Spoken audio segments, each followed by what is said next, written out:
And I guess we should be live. How about that? Hoorah. Hoorah. I'm waiting for YouTube to catch up on our end. Now we're live. Oh, shit. Sorry. Shit. It keeps popping. Poppity, poppity, pop, pop, pop, pop. We have to put this on a timer someday. What?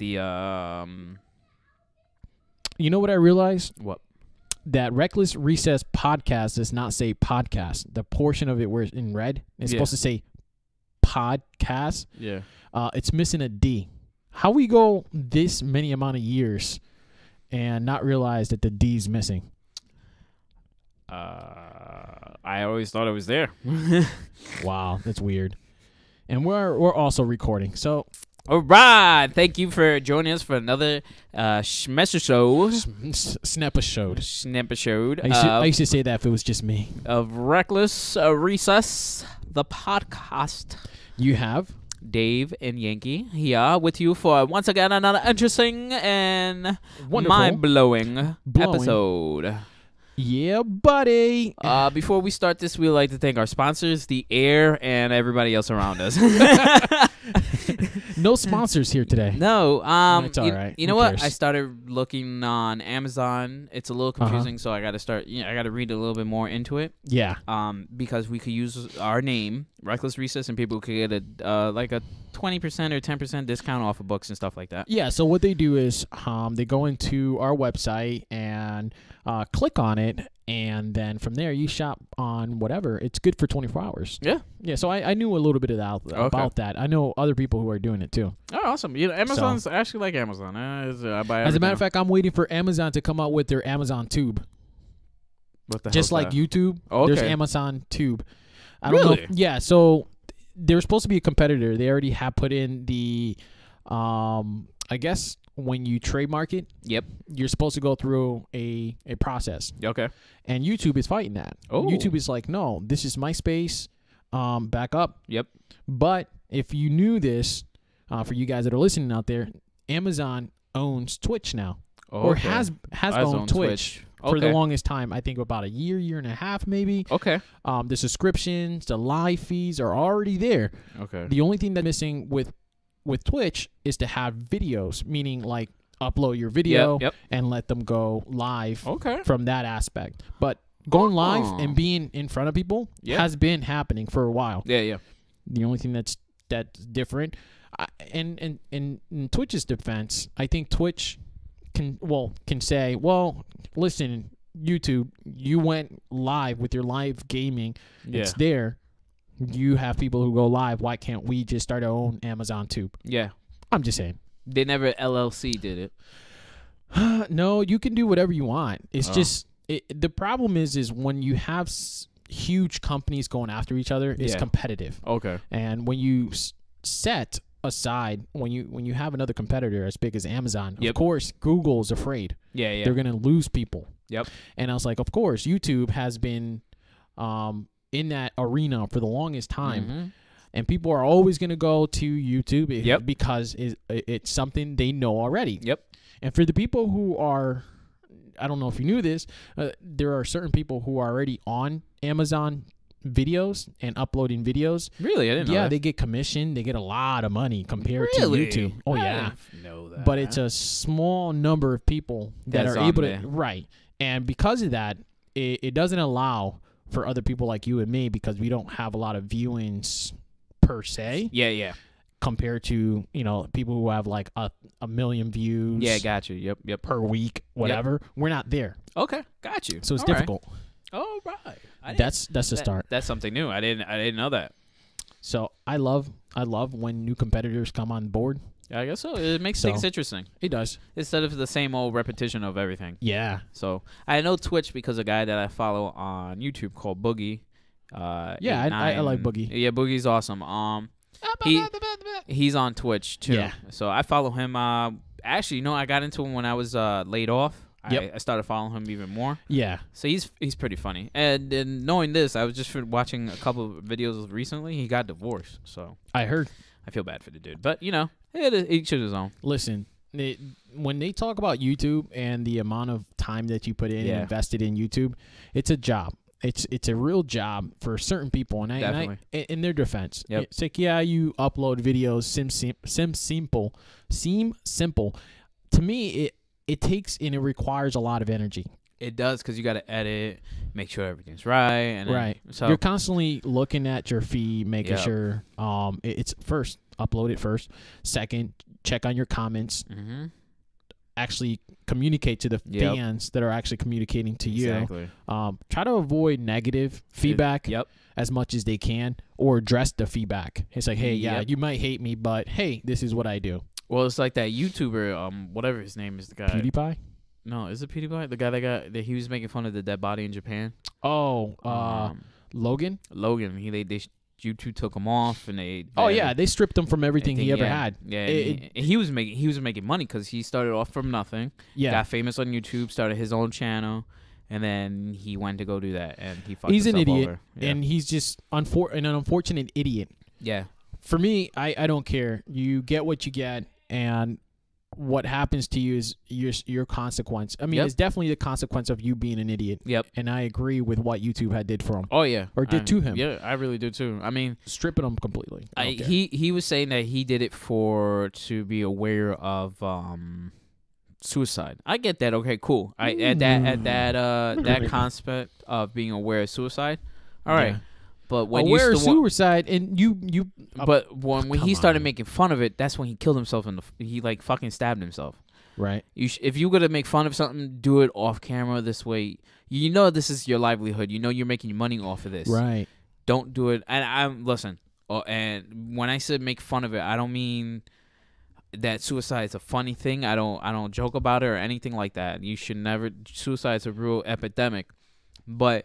Look, everybody's human. We make jokes about stupid things all the time, and it's sometimes there's some things you're dumb and you do at the moment. You can't recover from that. Yes, so from stupidity, and things that he's been doing has grown and escalated to the point of no return. Yep.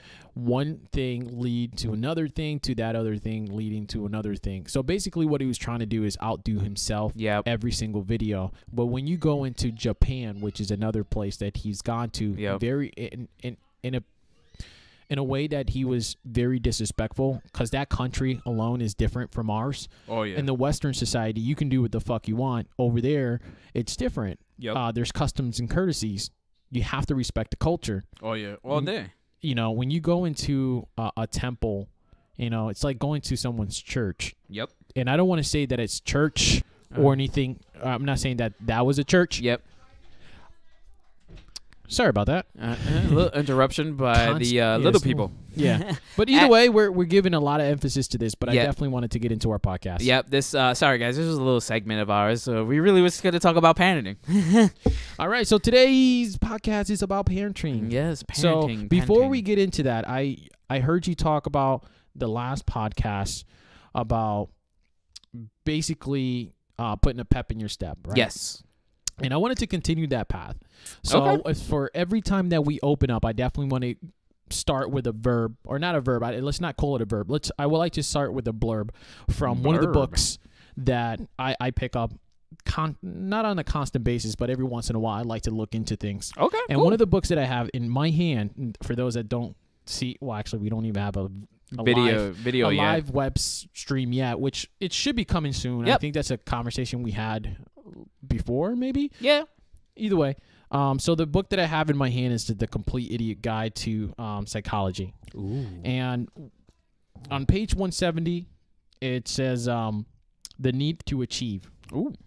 We all need to achieve. I think it's interesting because I think we always have that fear of two things: failing and doing something and achieving. Yeah. So that brings us back. Mm-hmm. So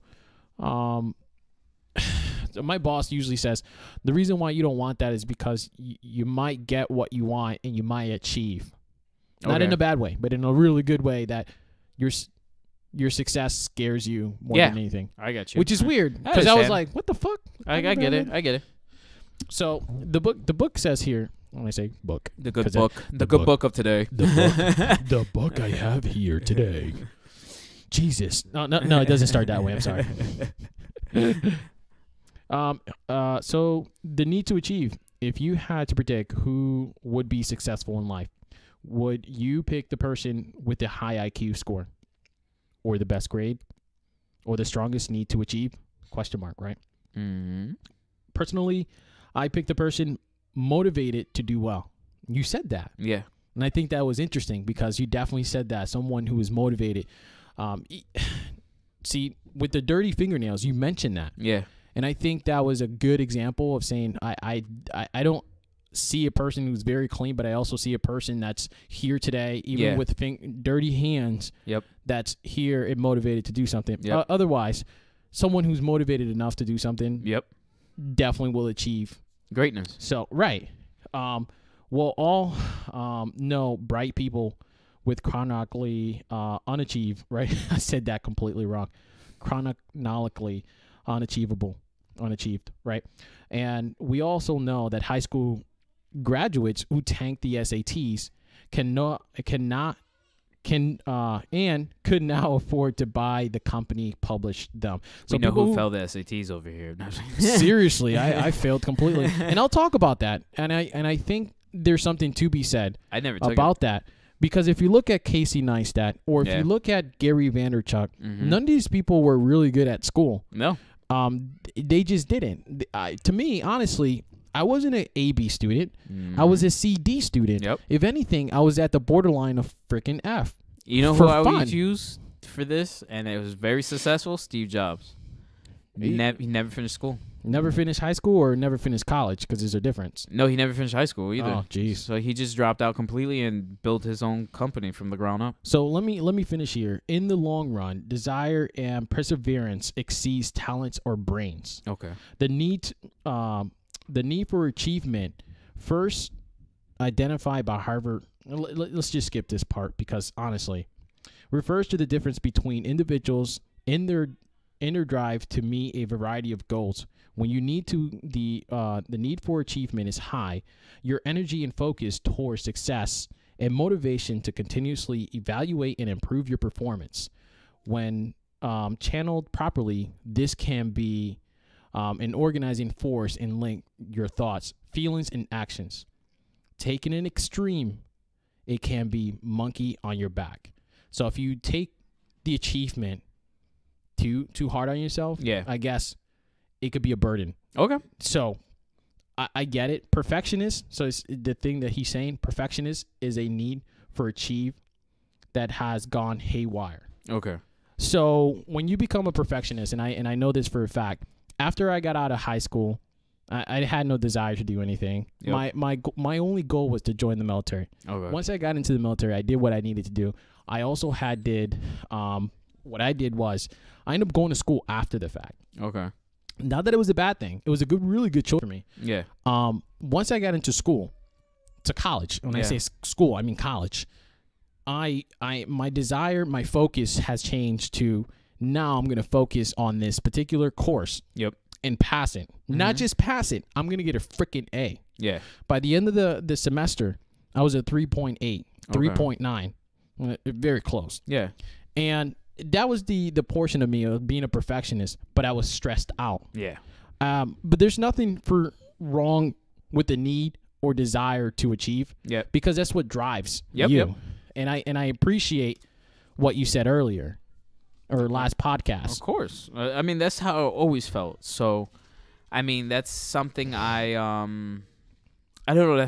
That's always clicked with me just because, like I told you, the last podcast. Right. I have ADD. So, I have to work 10 times harder than a normal person that has to do in school.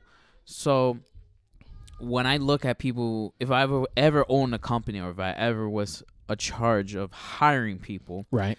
My goal is to look for somebody that's trying to achieve more and harder working at it. So let's say the guy has a 9-to-5 job like everybody else does. Every schmo or whatever. Joe Schmo. Joe Schmo. Thank you, Jesus. There Lord. You go, Joe Schmo. You know, works a 9-to-5 job, but wants to exceed in life and wants to do something more.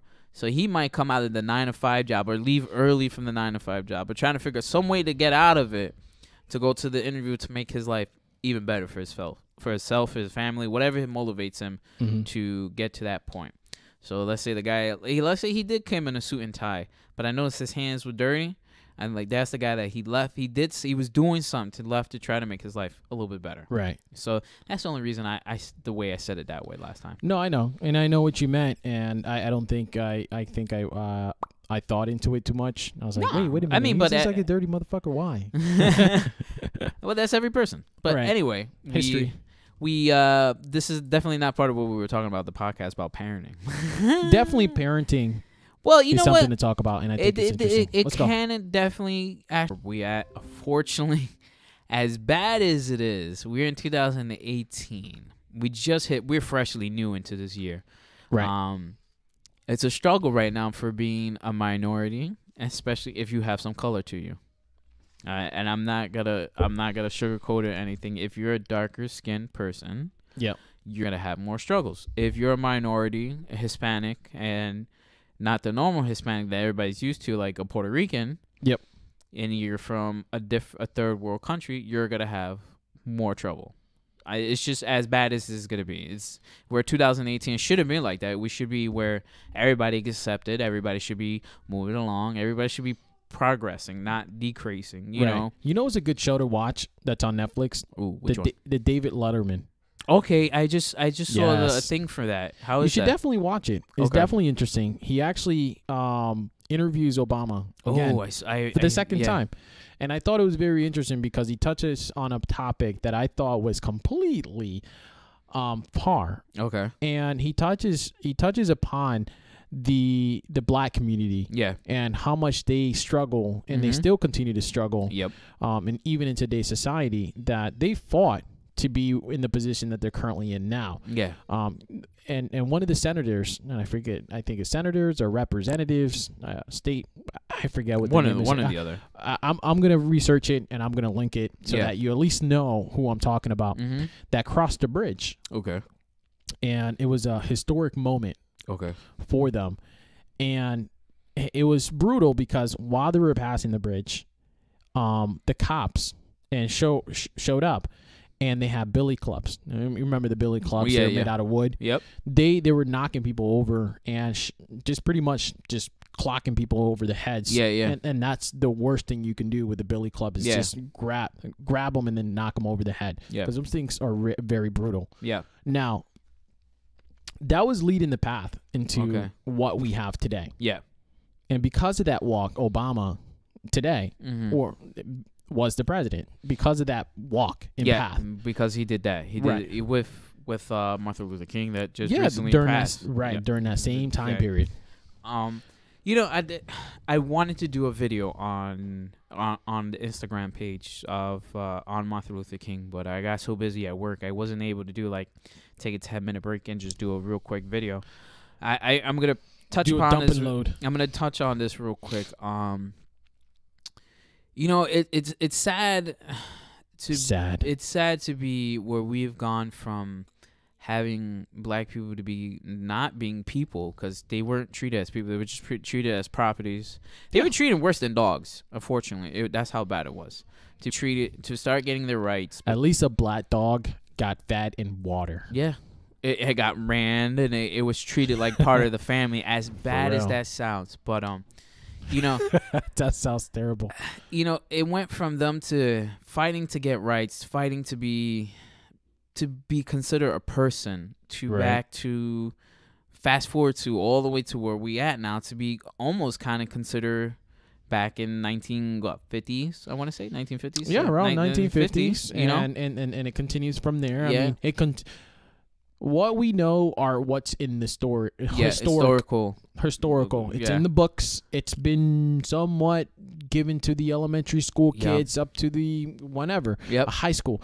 It's for us to educate our kids on that. But it's still a continuous struggle. You said it's a hard time for color folks. It is. And it's not even blacks anymore. It's just, it's blacks and Hispanics. So Hispanics always had trouble. But it wasn't as bad as blacks. Now it's just we're equal. So I feel like we shouldn't be fighting. You know what kills me? I see videos of of each race fighting each other or one another fighting each other. It's pure ignorance. We should stop. If we took less time fighting each other and more time putting ourselves together and fighting against what's holding us back to progress, right? I think we would have moved a lot forward than where we are right now. Oh, and it scares me as being a parent, because I just had my first kid that you know. Yeah. And when he came out, he was very light skinned. I'm a very light skinned Hispanic. I mean, I'm not too. I get tanned in the summer, so it's like an if. Like, is he Hispanic? If he's not, what is he? You know, like I've always gotten that as growing up. Right.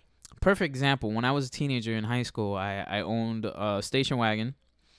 And of course, I was a Hispanic that had the station wagon with the stereo, the subs, and everything in the car. I used to blast it, and I used to drive through Wallingford. You know how Wallingford is very touchy town to go through. Listen, anyone who passes through Wallingford has to look one color only. Yeah, there is no between. No, yeah, so actually, twice that I actually went through this town, I got pulled over, and the officer looks at me and treats me. Are you confused? Yeah. Are you a Buddha Beats? Well, he treats me one way, and then when he sees my license, he treats me another way, because he looks up the record and sees Hispanic on it. So when he comes back, his attitude is wholly, completely different. Now, I'm the same skin tone as him, but now he knows that I'm not the same as him. I get treated even a little bit worse. So, you know, the guy gives me attitude, gives me a whole spiel, and even makes me get out my car so he could search it. Even though I didn't give him consent to do it, he still did it. Right. You know, at the time, I'm only a teenager, so there's drugs in the back. You know, there's not much I could do about it. You feel helpless. Yes. There's nothing to say about that. Exactly. Yeah. And it's sad because we're in like 2018. This one happened. It was like 2000. I want to say, let's say 2010. Let's just give it a good rough estimate around it. Bullshit. No.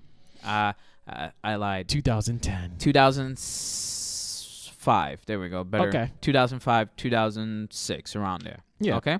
So it's hard, and I'm a light skinned kid. Like I'm really not too dark. I'm not too. You're kind of fair. Yeah, I'm fair skinned, but compared to me. Yeah, that's what I say. You're very fair. Compared to you, compared to other people I know that are Hispanic, they dark skinned people, and right away get treated like you're not a person. That's not the spiel. And what I'm getting at is my son. He came out light skinned when he was born. Right. Now every day he's getting older, his skin color keeps turning. It keeps getting tinted, and it keeps getting darker and darker. Yeah.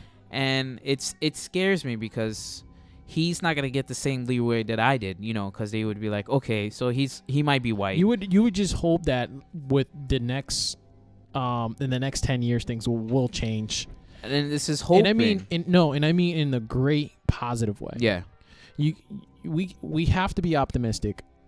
I think more people are and I say this because my kids are different too. Yeah. Just like yours. Yeah.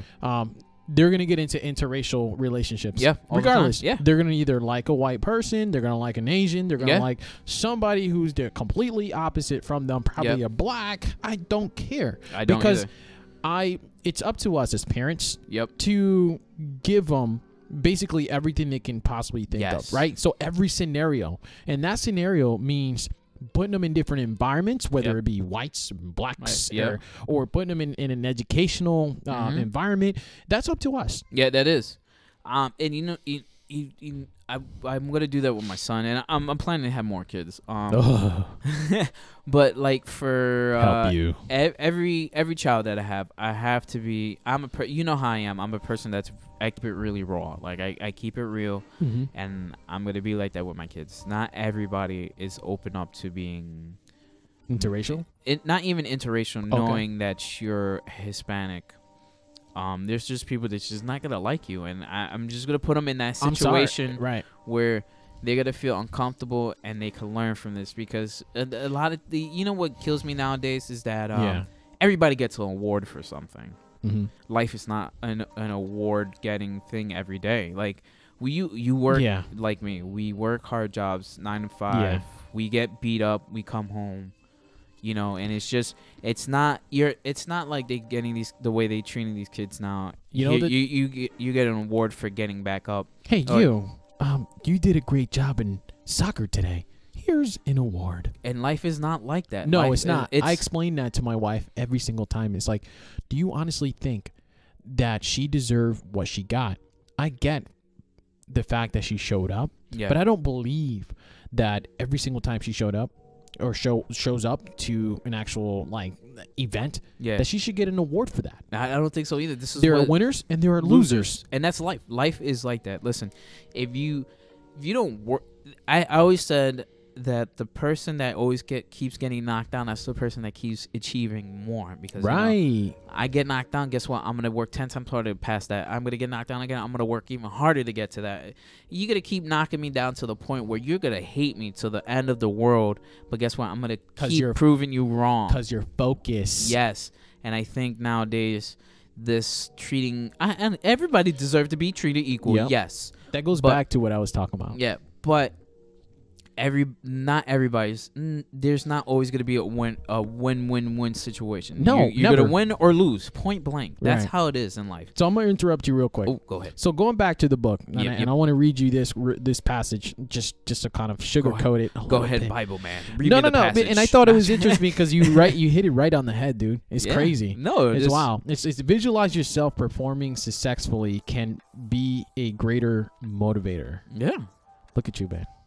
Saying knowledgeable, and I didn't even go to college. Fuck. It's just, I mean, I'm just saying, like, achievements are definitely a motivator. Power is a motivator. I mean, come on. The need to affiliate yourself is a motivator. But yes, it is. You're focused. You know what you want. But the reality is that in today's society, a person of color has to try 3 or 4 times fold in order to get somewhere. Harder and harder to get somewhere. And you know what kills me a little bit? And I listen, I'm by all means, again, I'm not. I love everybody of every color. You just hate everybody equally. Yes. Perfect. Oh, yes. My sister says that. My sister says that because I'd say people might think I'm racist, and my sister's like, no, you're not racist. You just hate stupidity. And stupidity runs on every spectrum of color. So I say this. I really hate when I listen to certain black people. Certain black people will say, I deserve this, I deserve this, I deserve it. No. You're not entitled. Wrong. You don't deserve this. Your great parents deserves it. Maybe your parents deserves it, but you don't. You know why? Because you are born, and this goes for even Hispanics. You're born with a handful of cards, and those handful of cards have everything there for you. How you use them and take them to your advantage. Right. That's where you get in life. Right. Because I'm damn sure you wasn't born with a struggle. You wasn't. You came into the world, and everything is open to you. Now, how you could use it and how you get to it is a different story. I understand that. There's a struggle for you to get to it, but it's there for you to pick up. It's achievable. And take. Yes. So when I hear, oh, I'm entitled, no, there is no entitlement to nobody. Certain people are born with silver spoons and gold spoons in their mouths. I do. You know, I agree. I agree with that. I'm with you on that 100%. Yes. That's crazy. But it's the way you get to it. So I hate when sometimes, I'm entitled because of my people. Yeah, you know what? Guess what? Hispanics were slaves to Spaniards for many, many fucking years. You think where do you think my last name comes from? Exactly. And we're just happy to be fucking free. If you go to third world countries, they'll talk a little shit about Spaniards, but guess what? Then they fight against their own country because the country is down them so bad. It's their own government, not, oh, well, we were slaves by Spaniards for so many fucking years. Fuck those Spaniards. Da, da, da, da. My last name came from there, and actually I think we were either warriors or slaves, and that's where we came from. So, but however, that's what gets me mad a little bit. And listen, I get you guys. I 100% get you. You guys spit with rough shit, and guess what? You're still going through rough shit, and it's sad. It's really sad because we're in 2018. We should be like, I don't want to say kumbayaing and shit. No, of course not. But you're gonna get your fair share of knuckleheads that are going to think that that the people on the left are hating the people on the right because of for XY reasons. This is why when Bernie Sanders was running, he was part of the Green Party, and the Green Party, is not part of the left, not part of the right. It's just there. And I wanted Bernie to win so badly. And I was upset when he had to choose a side, Republican or Democrat, to continue going further. Yeah, that's crazy. So I was upset about that, but I was happy that he did what he did, and he got so far. And the Democrat Party fucked themselves in the ass. Oh, absolutely. Because they chose Hillary over him. If they would have done Bernie Sanders, this world would have been going a lot further than where we were. You know what I'm saying? But it's all in perspective, dude. Yeah, it is. I mean, if you're saying that the president has failed, no, the country has failed completely as a whole. Yeah. So we can't just put a dart on just one particular topic because we failed in different categories. Yes, we do. We definitely do. But I get your argument. I respect it.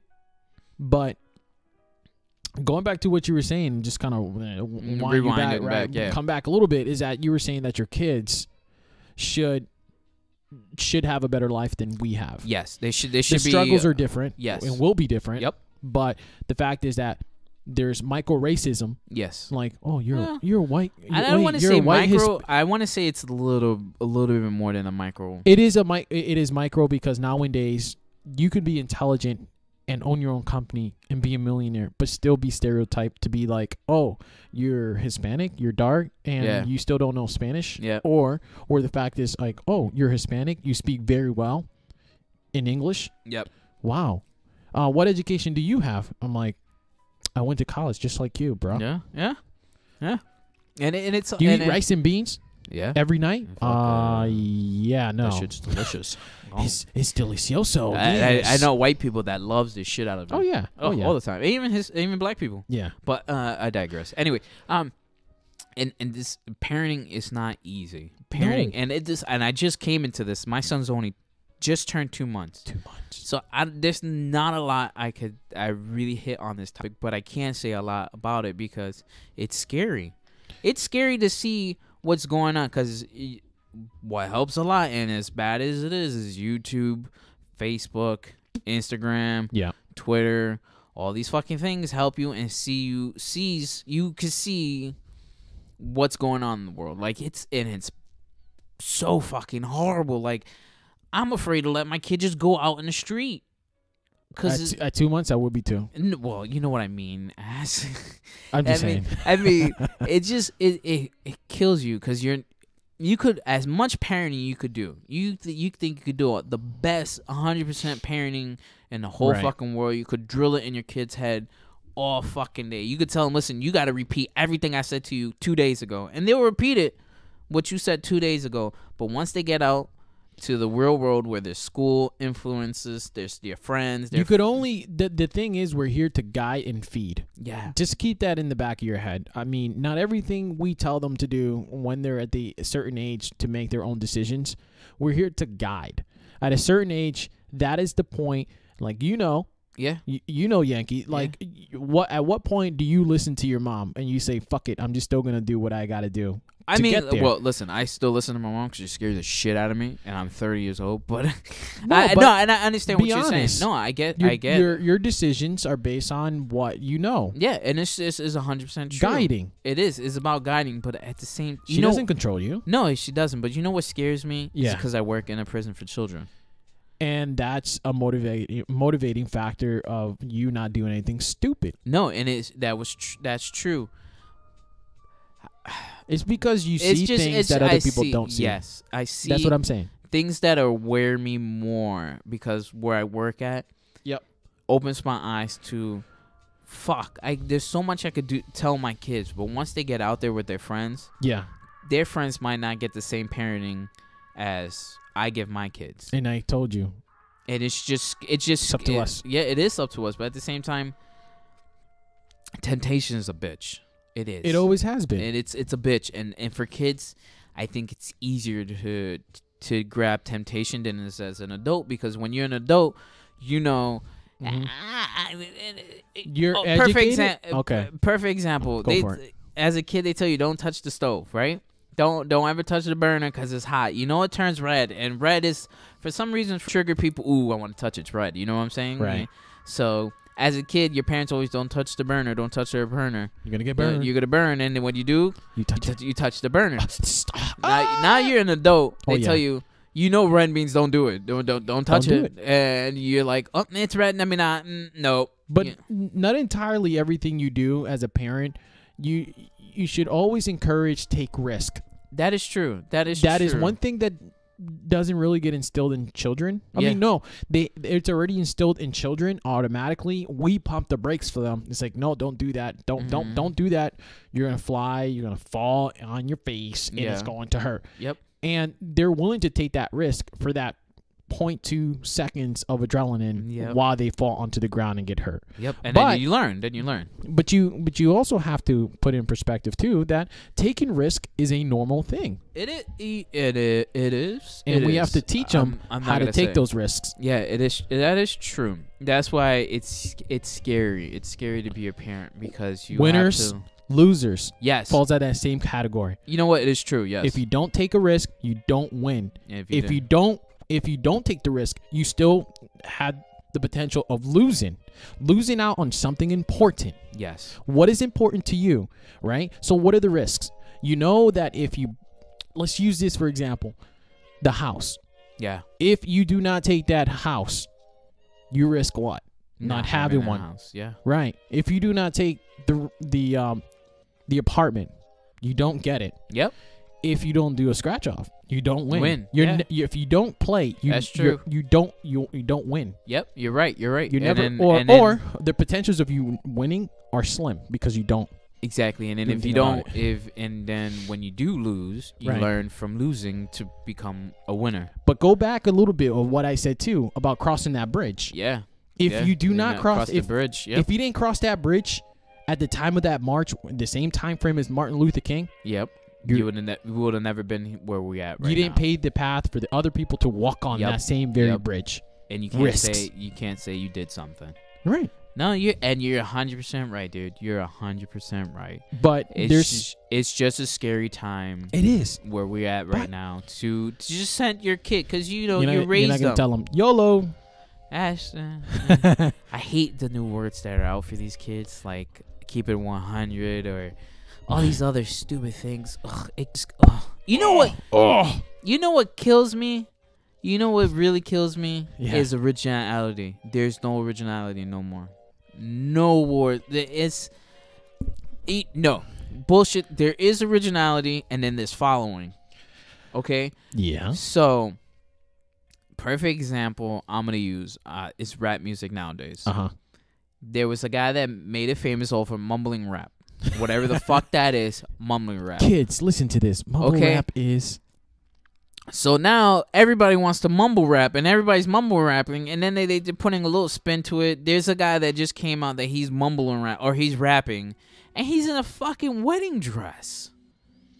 In the video. What the fuck is that? Nice. I don't call that originality. I just call that one-upping the other guy to look how crazy you look.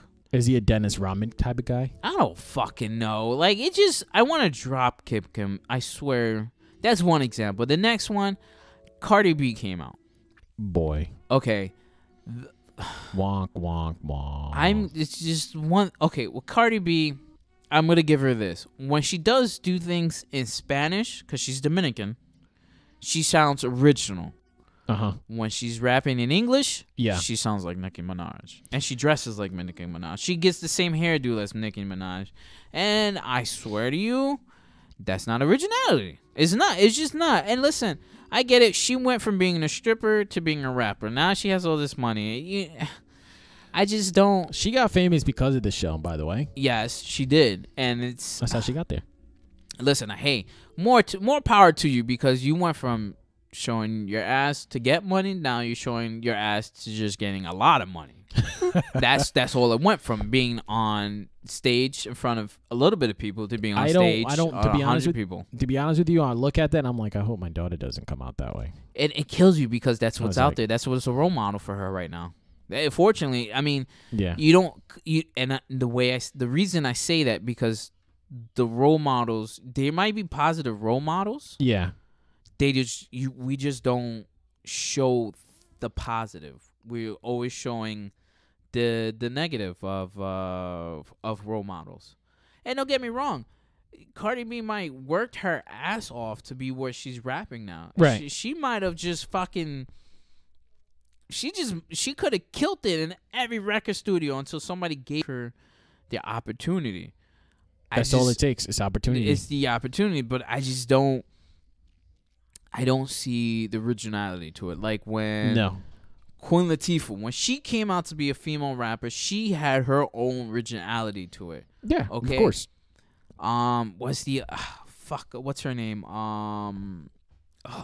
She was really big, and now she was small. She did the music video in the garbage bag. Fuck, it's gonna kill me. I am so sorry. It's probably gonna come back later. Yeah, it is. Anyway, originality. That's what I'm saying. You got to be original to be successful, to go far. Yeah, and I think that's a good segue into letting your kids know. Yes. To be original. Yes. Be yourself. Don't follow others. And whatever comes in life, remember that there's nothing positive about following somebody that isn't doing anything good for themselves. Yes, because you know what? You're going to be famous for a short amount of time. That's what I'm trying to say. Like, Cardi B is going to be the shit from maybe now to maybe I give her another year. Right. And then die off. Because look at Nicki Minaj. I didn't like Nicki. She was popular for maybe a short instant of time, and now you don't hear nothing from her. She shows up here and there, and then that's it. Yep. You don't want to be here and there. You want to be everywhere. You want to be that, okay, she was popular there. She was popular there, died out for a little bit here, showed up again, died out, showed up again. Because don't get me wrong, rappers do need time to breathe, to get their head back into the game, and to come up with new stuff. Right. I get that. That I do get. But I don't think they're really good role models for kids, period, dude. They're not. But they're just not. But what I give it to them is the ones with originality. They'll show up, die out, show up, and then die out again. That's what I'm trying to say as originality to being... Oh yeah, I'm popular for this much amount of time. For like, let's say you be good for a whole year and then not show up for another 4 or 5 years again. Yep. That's what I'm trying to show as originality. You know what I'm saying? Like, yeah. I don't think Jay-Z even goes 5 years without showing up. Okay, but you could hear about him. Jay-Z, he's relevant. He marked the shit out of his way to get originality. Hustle. And there's a lot of stories that say that he stole a lot of lyrics from other people. But guess what? If he did steal those lyrics, he paved the way for himself to become something far more acceptable. Yeah. And without a fucking degree. I'm just saying, like, there's wrong ways of doing shit. Yeah, there is. And there's right ways of doing things. And and there's a point to what I'm going to tell you. Go ahead. That I'm sorry. No, go ahead. That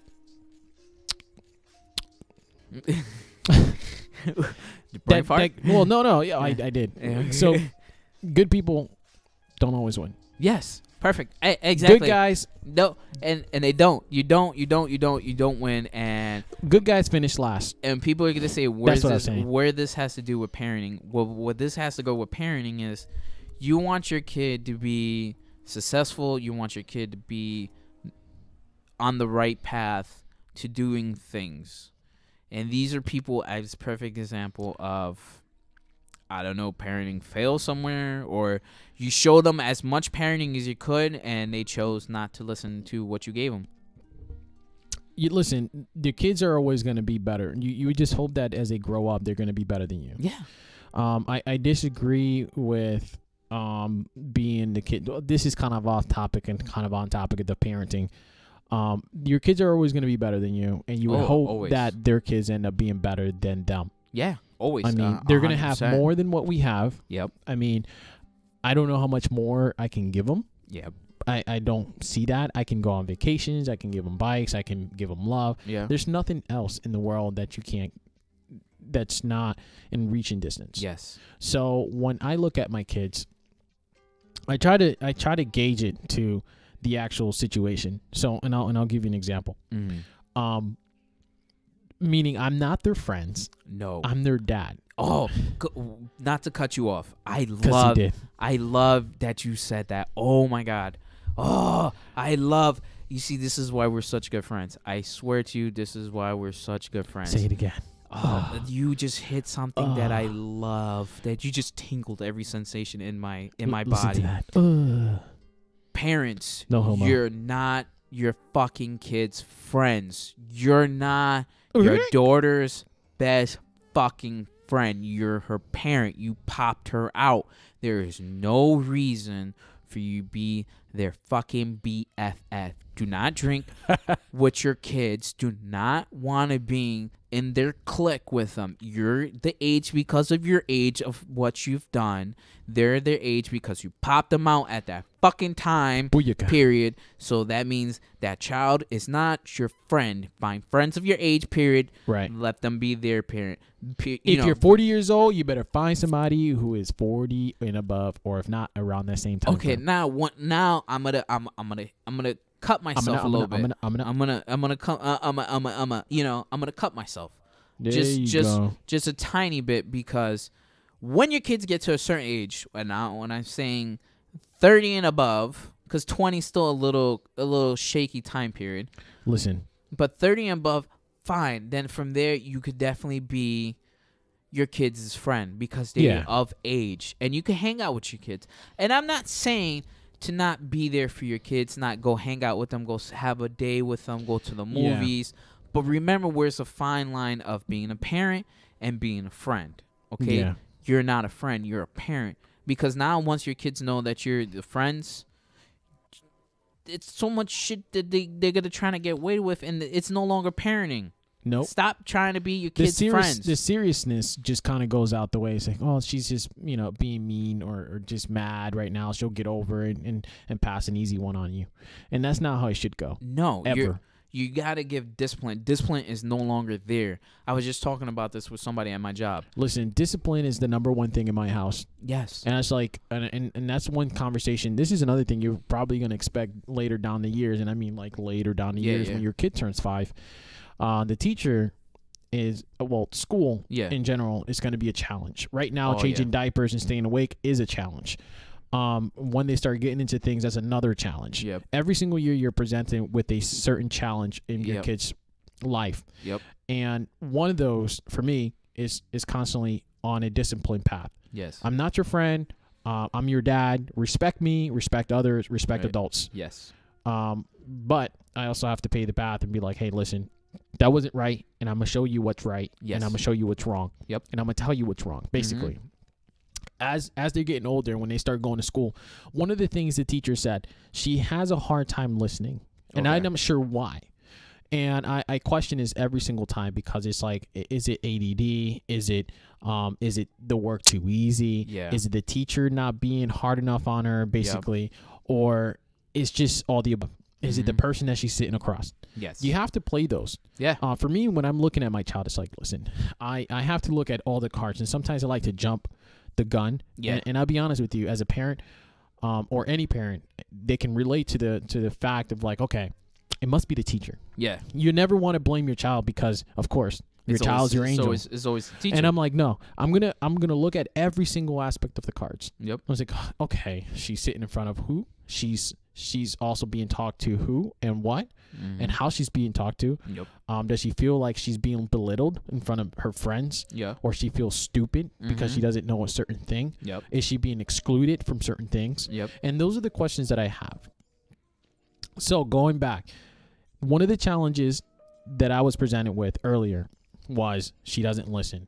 And I told her, it's like, listen, I told the teacher, discipline is primary in our home. Okay. And if it's a problem in your area, I'm not going to tell you how to work your area. Yep. Obviously, you are disciplined, and I expect to carry that on into the school. Yeah. So, I always iterate that discipline comes from the house. Always. Yeah. Because if your kid come into school like a hot mess and then expect to be disciplined, your kid's going to be a hot mess. All the way around. Always. And listen, I'm not going to give I'm I'm not gonna cut teachers short because teachers have a very hard. It's a difficult job. It is. It's a hard job because now you're not a charge of one child. Let's say it's a teacher, it's a parent. Probably 20. You got 20 to 10. Well, let's say kindergarten, 10 kids. Right. First grade, 15, 20 kids. Yep. Now you got to be in charge of 15, 20 kids and figure out why Johnny and Susie and little Danny is not paying attention. I got to figure out what this. And teaching is not, it's a hard job. But at the same time, it's don't come to a parent and say, listen, your kid is just misbehaving. I just can't deal with him, da-da-da. Now, it starts at home. Yes. So now you got to figure out what you're doing at home wrong. Yeah. Now, if you know you're doing something right at home. Self-assessment is good. Now, if you all right, now you got what the teacher said. Okay, so you know you're doing something right at home. So what is it at school that's right? What's going wrong? You shape what you can control. Yes. And I always say, and I tell people that all the time. You could only shape the things that you have control over. You let things be that you cannot. Yes. If you have an influence, which is different from control, if you have an influence, then that's a way of control. Yes. And say, I have an influence in the way my kid does things because of things that she's learned here at home. Yeah. So that's an influence. An influence would be, ma'am, I understand that my child's been abrupt in class. Yeah. These are the things that I'm looking to do and achieve at home. Yeah. Can we meet somewhere in the middle? Right. See? You know what I wanted when my son gets to that age. Yep. To that age, and I get that scenario. Yeah. I would like to. I would like to be. Well, if he's not paying attention or he's not doing what he needs to be doing, smack him. I would like to be in the background where he doesn't know that I'm going to be there, and I want to see: is it really him? Is it the teacher, or the? It won't work. The environment he's in. So that could be too. So I can see for myself what's going on. Right. Is it me as a parent? Because hey, parents, don't forget. Sometimes you're at fault because you could let him slide with certain things at home and saying shit, this is fucking him up in school, because at school it's hard. You want him to get the best education, but at the same time, sometimes it's not him. Sometimes it's the kid next to him, and the kid next to him can be making him not paying attention. Right. So I get discipline is 100% at home. If you know you're being disciplined at home and at school something is up. Yep. There's a lot of scenarios, and I 100% get what you're saying. I really do. So the other thing is too. The other scenario is kids when they sit out with other kids, they become a complete different person. Oh, always. So it's like we were the same way. Who are you? You little monster. Why you? Hey, come here, little shit. And the other thing is, I would like to say too, Yankee, is that we as parents, we have shortfalls. Oh, yeah. Regardless of how Always. you put something together, it could be a perfect day that one time can be completely off. Yeah. We're not perfect parents. Never. And There's to no the such to the thing. kids, these little ones, these little midgets, they're little walking humans. Oh. They think we're freaking perfect. They think we're freaking strong. They think that we can do everything. But in reality, we know our shortfalls. We know what we've done wrong. We know. Exactly. And every single day we make the mistakes. And then they pick up on it. Well, no, they don't see it that way. They were like, "Ooh, daddy, oh, you made a boo-boo." But they don't think about it as like, you're a complete fuck up. Yeah. You think you're a fuck up. Wow, that was scratchy. You think you're a fuck up. Yeah. You're not a fuck up. Yeah. In reality, you're not a fuck up, but you definitely fucked up somewhere. Somewhere, somehow. Like you grab him the wrong way, or the fact that you didn't pay attention to him. The kid rolled off the bed. You're like, you're a complete fucking shithead. You know what? And then it scares me because my kid is just brand new. He's fresh off the market. Listen, I dropped my kid at 6 months. Boom. You see her? She's fine. Yep. We think. No, no, but I get you. I'm scared every day. I know I'm gonna fuck something up in my kid's life, and he's gonna think it's gonna be okay to do that. A perfect example. One of my faults is I curse so fucking much. And there we go. I curse so much, and it's just a part of the way I've just become. And I think the fault is when I was growing up, my mother was like, "What did you just say?" And I'm like, I didn't say anything. There was no cursing whatsoever to be allowed. I think we grew up in the same home like that, in the same environment. You should not be cussing. Yeah, and like it just not even hey. Hey was for horses growing up. Yo, what is yo? Who's yo? Wait, your mom's from? She worked in a school. Yeah. Well, she grew up. She worked in a school. My mom was disciplined, very, very old school. That has to be tough, man. There were 3 of them, and she was disciplined, very old school, and it was just very like. And I'm gonna give you like a short example. My uncle stole some money from my grandmother once. She made him kneel in rice the whole day. Damn. That's what I'm talking about. Wow. Raised old school. You know what I'm saying? Like whackety whack. Don't come back. Exactly. Bop, bop. My uncle never stole again from that. You know what I'm saying? So that's what I'm talking about. Like this, very old school. My mother was she was hard, and at the same time, she wasn't hands on like her mother was onto her. Yeah. Okay. You get what I'm saying? Like, very disciplined mouth wise. Very like, don't do that. I'm gonna kill you. Like that. Like I'm not saying she's just gonna kill me, but like when I got to a certain age, she said, I'm gonna fucking kill you. I swear to God, I'm gonna kill you. But I was of age for her to be saying that. You know, when we were growing up as kids, right? Don't do that. Don't touch that. That's wrong. Who do you are? And going back a little bit, when I saying you're a parent, you're not friends. My mother always instilled that to me. Yep. I'm not your friend from the street. I'm your mother. That's your father. The same way we brought you into this world, we can bring you out. Right. We could take you out. And that was very instilled a lot. You know, like. You know, honestly, I didn't really listen to that. No, I kind of did my own thing. I did. I was somewhat of a free spirit, and that's what really got me in trouble. I have some hard lessons. Okay. You know, not very easy ones. They're not easy in a point where some of you guys would be like, "Oh, I've never had that situation." Yeah. But I'm sure you can relate in other aspects of life. I definitely could. I started becoming a knucklehead after my dad passed away. That was traumatic. I think you were 14. You were saying 13. I was 13. That's very traumatic. I just hit the teenage years. You know, that's like you don't got your dad. There's a lot of things you want to ask about your body. You couldn't, and your friends are really the worst. Listen, guys. At 13, I wasn't asking my dad. Listen, I was just rubbing him out. I'm just saying. I'm being honest. It's true. No, but like, I had a lot of older friends.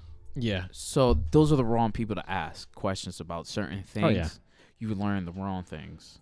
And when I got older, that wasn't the way you were supposed to do it. You know, like, yeah, you learn on your own, and you're like, this motherfucker fucked me up for the rest of my life. I wasn't supposed to do it that way. Nope. So I want to be there for my kids. Yeah. But going back to, I'm digressing a little bit. When I was growing up, it was a lot of being strict, really strict at home. It was strict at home. When I was at school, I had a little leeway of myself, but I knew in the back of my head if I did something I fucked up, I had to go home and there was somebody to answer to. Yeah. Just because my dad was gone, didn't mean my mom wasn't gonna put that wax on that ass. Yeah, or wax on that ass. There wasn't because my father wasn't around. There wasn't that gap. Like, you know, my mom was constantly working, but she was involved in our lives. Oh yeah. So that whole of missing parent, missing life, you know, there's going to be, that's why he was like that, because he had no father figure. That wasn't the case. My mother was my mother and father, and it was scary because she could transform back and forth. Damn. You know, like, what the fuck are you doing? There was days, and I'm not going to lie, I wasn't an easy kid. I wasn't an easy kid. When I got to high school, I fucked up quite a bit. Yeah. And my mother used to always, she was like, I don't know what else to do with you. I really don't. I want to beat your ass. My funny story, and I know we're going far away from parenting. Yeah. Oh yeah. I had a guidance counselor, and my guidance counselor, my mother was very hardish. Like, I couldn't come home with a B. B's weren't acceptable. Wow. A's and A minuses weren't even acceptable either. She said, and A's are short of a B. They should just give you a B. A minus, I mean. A minus is just a B. that's just dressing up a B plus to making it look pretty. Listen, if I came home with a B, we're going out and they're buying me the biggest thing in the store. Okay? Well, but that's what I'm saying. Like parenting at home. So back to the guidance counselor. My guidance counselor. My mother used to show up all the time and tell me, what's going on here. This is not unacceptable. And I even had a science teacher. She told my mother that she was being way too hard on me, and she should be gratitude of me getting what I'm getting for grades. Let me guess. Your mom beat his ass. It was a woman, and she chewed the shit out of that woman, and I think she retired because of my mother. Like, my mother made this lady go from white to fucking pale to like paper pale to being scared because she told because he's a minority he should be grateful before because I came home with a C plus and she was like, that's a D. That's not a C, it's a D. Right. And damn sure C is not acceptable and D isn't either. So my mother scared me. There was always A's. And that's where I'm talking about being disciplined as a parent. Yeah. Don't be afraid to be disciplined. And my mother never, I think my mother hit me maybe once in my life. Right. Because she says she wants you to achieve things that other people haven't. Yes. And when you start taking shortcuts, that's when that reflects upon you later in life because that's what you're used to. Yes, and shortcuts that you don't achieve to anything in life. Exactly. If you always taking a shortcut, you're never gonna get anywhere. You're never gonna get anywhere. And for being a parent, that's a hard thing, because sometimes you will take a shortcut. Yeah. Just to make things life faster, especially having 2 kids, work all day. Let's say your individual partner is doing something else, she's working, and you need to take a shortcut. You take the shortcut because you need to get that one thing done. There's nothing wrong with that. It isn't, but then your kids see it and they say, "Well, Daddy did it, so why can't I do it?" And it's up to us to correct that. Yeah. Be like, I did this, or if not, then don't let it happen in front of them. Period. Yes, and it's going to be hard for you. It's scary to be a parent. It is. It's just point blank. Listen, scary. I remember being the first time dad. I mean, I'm sure she remembers being first time mom. Yeah. The second wave, because she pushed it out. Yeah. Oh my God. That's in the air. And listen, like, I fucking hate you. Ah! That's an event that I do not want to remember. I'll be honest. I don't want to relive that moment because I thought it was disgusting. It just wasn't my thing. I was more scared for her and my kid than anything else. And it's certain people that just can't take it. They just can't see that happen. Because I know somebody else that were like, I wasn't even in the room when my kid was being born. Like, I couldn't. Her mother was there. That was her mother did all that job. I just couldn't be there. And I respect them. I respect them, but it's not easy. I was there and for my kid when he was being born, and I was more scared for her and my kid than anything else, because that's no joke. Seeing that happen, seeing it, like, because my son got stuck in my girl's pelvic. Yeah. So we had an emergency C-section. Like, he wasn't coming out. There was no around that. So seeing that run and get that all that set up in an emergency, pushing everybody out. It's like, get out. You have to do this. So no one in the room besides the doctors and the nurse. It's scary to see that. Yeah, it is. And it takes a lot to do that. But we digress from being parents. You went to like some disgusting I'm talk. sorry. I'm sorry. Yeah, I'm done. Anyway, YOLO. It's listen, guys, and you guys hear us talk and rambling about this, but it's a topic that a lot of people don't want to talk about, or they do talk about. It's what other parents. And I have to say that at the age that we're currently in, I think we realize how important discipline is. Yes. Because even at 30 years old, and I'm a little bit older than you by 1, is that even 30-year-olds don't really discipline their children. No. And I mean, well, just in general, or where we live, I think a lot of parents don't do that. And it comes down to, real quick, Yankee. Yeah. It's education. I think a gap in education does that. Because if you were educated and you knew well enough, you'll know that what you're doing is incorrect. And if you continue that cycle, the same way we talked about having that vicious cycle of being in the system, every kid is still in the system because their parents were in the system. Yep. That system. Because you're constantly showing them the easy way. Yeah. No, I get you. But I get what you're saying. I'm getting. That's basically No, I get. There's a correlation there. Yeah, I get 100% what you're saying, and I agree with you there too. And I also got to put a little input with that. I think a lot of parents of our age and a little older are scared because, not scared. I want to say being taught the wrong thing. Don't put your hand on your kids. That's the wrong thing, though. And listen, I'm not saying to brutally beat the shit out of your fucking kid where his arm is broken, his leg, and you're like, you won't do that ever again, huh? I taught you a good lesson, didn't I? Little Jimmy. I'm not saying that. I'm not saying beat the shit out of you. Well, listen, ass whoopings were part of my daily routines. It was a ritual to get an ass whooping. Okay, Mom, I did something wrong. Beat my ass. And it's just... Get me, Mommy. Get me. I'm saying being disciplined on your kids and being a little harder on them, I think teaches them a lot. It does. And I think that whole thing where we at now giving them awards for everything is definitely the wrong thing. And they could be, and everybody could disagree with me. I don't care. That's how I think. And I'm going to teach my kids that a life is not always an award. There's not an award. You got up. There's an award. No, there's not an award for you getting up when you get older.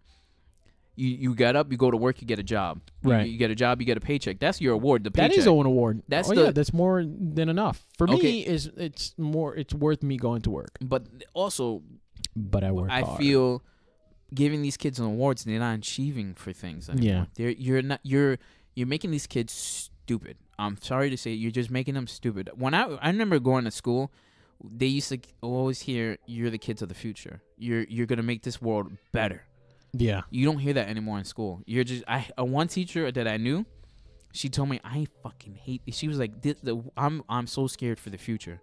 These kids are so fucking stupid that I don't know what else to do. And that's a teacher. And she was at literally her wit's end. She's like, I just can't get through. She was like, when I first started teaching, she used to love going to teach. I think she lost the fire that started the reasoning behind teaching. When a teacher loses vision like that, is because something in the mix of she hates the staff she's working with, or she hates the system so much that I think it's the system. She's saying that the curriculum used to be so much that made sure these kids push themselves. Yeah. To succeed. Yeah. She said they dumb down the curriculum so much that it makes these kids not succeed in life. Well, I'll explain to you why that is. Go ahead. Because the government had put in place these tests. Yeah. And those tests have to be met. Yep. And those tests are just a measurement of how the kids learn. Yep. In reality, it's just saying they can pass a test. Yeah. And when you say, "Hey, you, show me this," you're like, "Oh yeah, I can do that."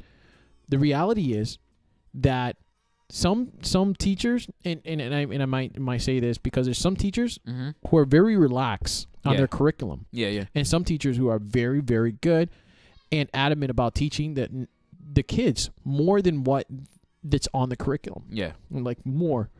And when you teach someone, you're basically putting a crutch in front of them. Yeah. Say, "Hey, take this." Yep. That's your pass. Mm-hmm. Good job. Yeah. Good job, Jimmy. You passed. But in reality is regurgitating things that you have learned. You don't learn that way. No. From regurgitating. No. You learn from constant feed of things. Yeah. And that's the perfect example. That's how I learned. I need new things to learn. I pick on things. Right. Things that go together, like building blocks. And he's like, "Oh, that goes with that. Oh, yeah, that goes with that. Oh, it's like, oh, wait a minute. That's all that for that? Mm-hmm. Great. Yeah. No, I know. Yeah. But yeah. Ooh, you got a book. What else are you going to read for us today? No, I was just kind of looking through the book, and okay. I might just do this next time around. It's the Ethics 101. Ooh, ethics. Yeah, and it's something that kind of went together with what I said earlier. Yeah, yep. So I don't know if you want anything to do with it, which is develop personal discipline. Ooh. So something that I guess I'll just read it now. Go ahead. Just I recently saw the results of a survey that said 82% of corporation executives admit to cheating at golf, and 72% believe actions in business and golf parallel each other. Why is it that even when people see a parallel between game and life, they still choose to cut corners? ?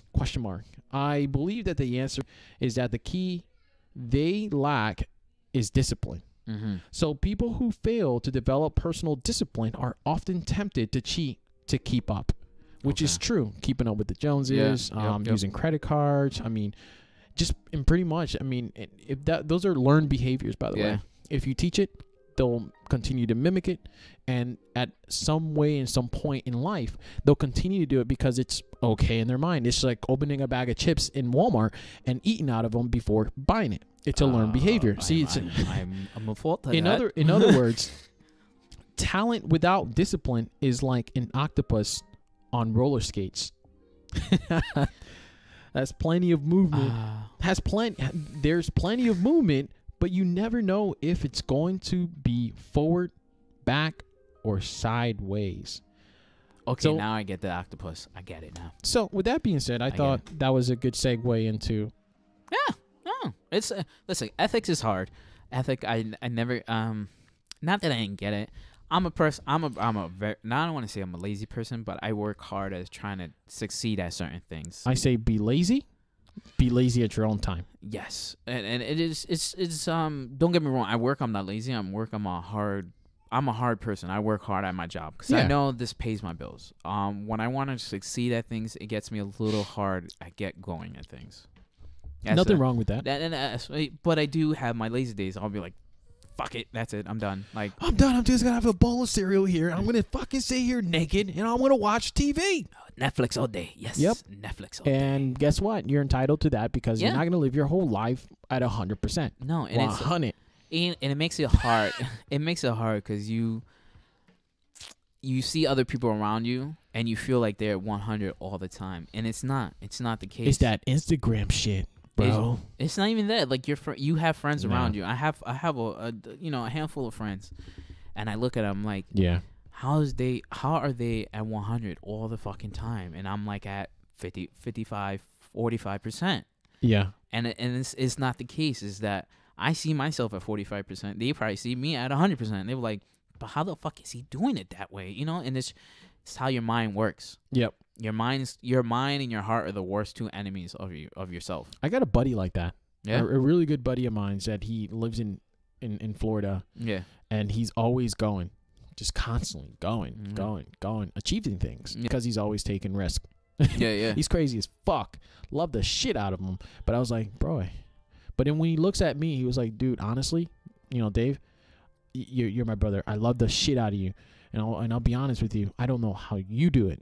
Because he thinks that I'm 100%. Yeah, that's constantly. That's just art. I was like, what? Really? You think of me as that? He's like, dude, you achieve things I haven't been able to achieve yet. Yeah. And when I do get there, I feel like I'm still chasing. I was like, no, we're kind of in the right path. To doing the right thing. We're in our own paths, but we don't realize it. Yeah. We just see other people around us. We see our lives as. And there's nothing wrong with reflecting. About your life. Yeah. Yep. And picking apart or taking apart other people's lives. Yeah. To be like, okay, what is he doing right to get there? I do that all the time. And there's nothing wrong with that because it's a self-evaluation. It's a self-assessment of yourself in your life. And there's nothing wrong with improving the things that you're currently doing because those are things that are in your control. Yep. Definitely. And no, for real, you hit that shit on the head. I'm like that all the fucking time. I'm like, what are they doing? What is it? And it's want that. Yeah, and it's not. It's not. 100. But I think this was a good segment. I liked this. I like being parenting. I like talking about this. Parent. I like this. It was a good thing. She see my face. Parent. Yeah, it tastes like you know what this tastes like, dude. It tastes like the chips with the ripples in them. With you know what I'm talking about, right? Yeah. I hate those chips. Taste good, but after a while, you eat too much. Your top of your mouth hurts. You should not be sucking those.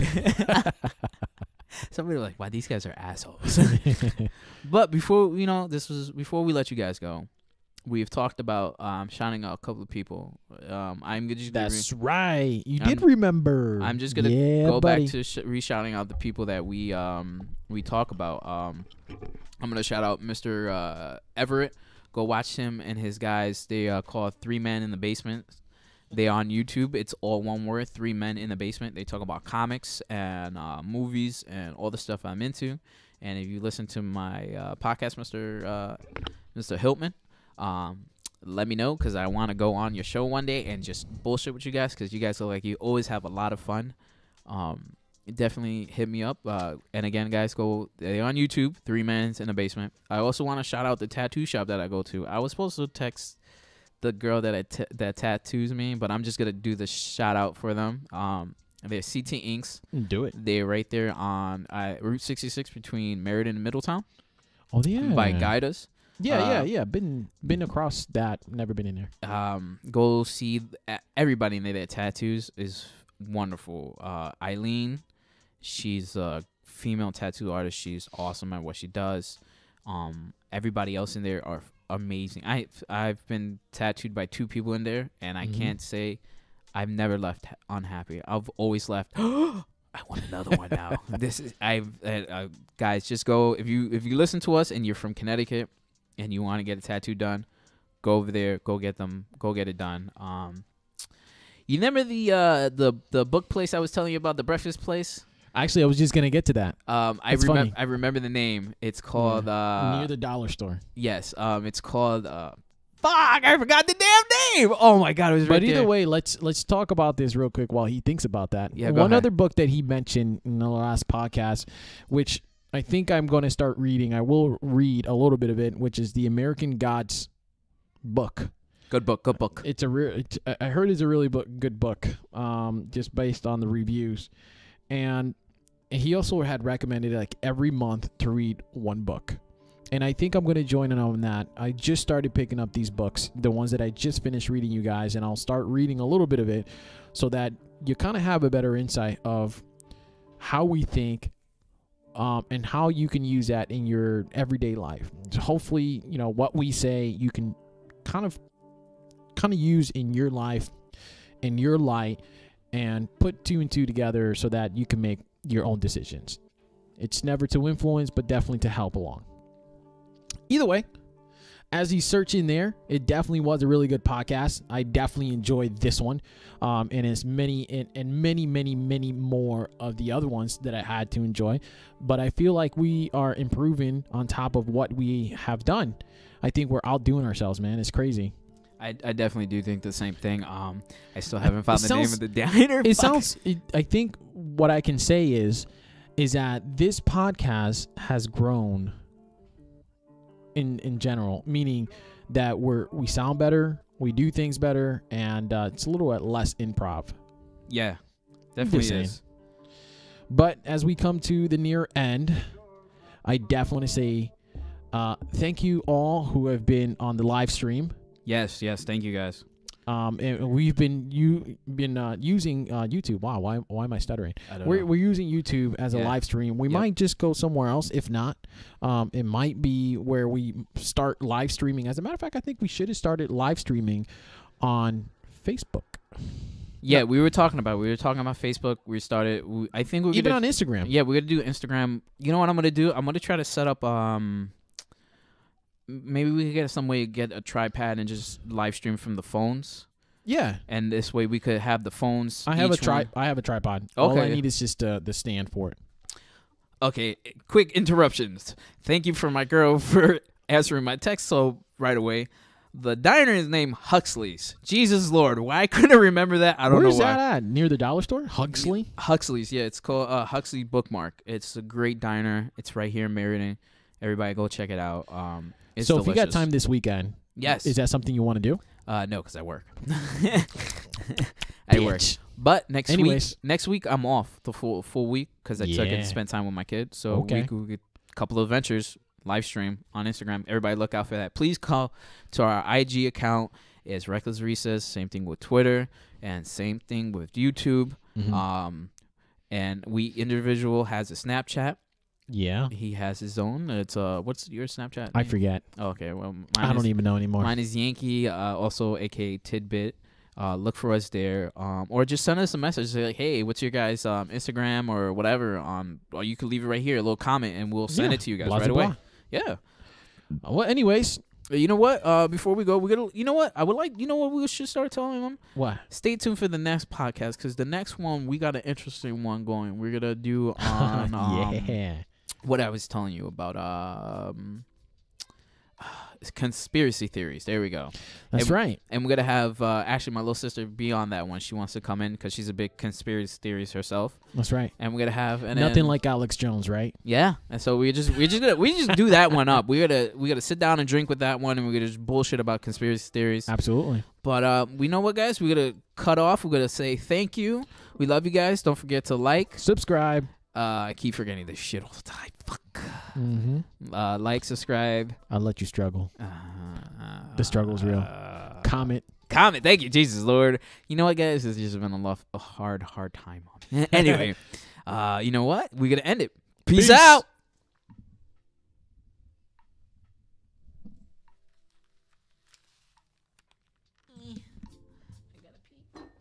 And we're still live. Goodbye.